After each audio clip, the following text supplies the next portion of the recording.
In today's tutorial, guys, I'm gonna show you how to fix Snapchat notifications. First thing you wanna do is go to the settings on your phone and then go to the apps manager. When you open the apps manager on this page, you will find every single app you have on your phone. So all what you wanna do is scroll until you find Snapchat and click on it.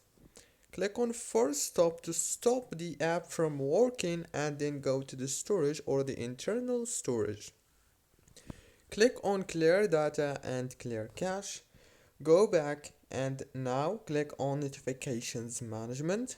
Disable all the notifications and enable them back again. And make sure that all these options here are enabled. Don't forget to like and subscribe.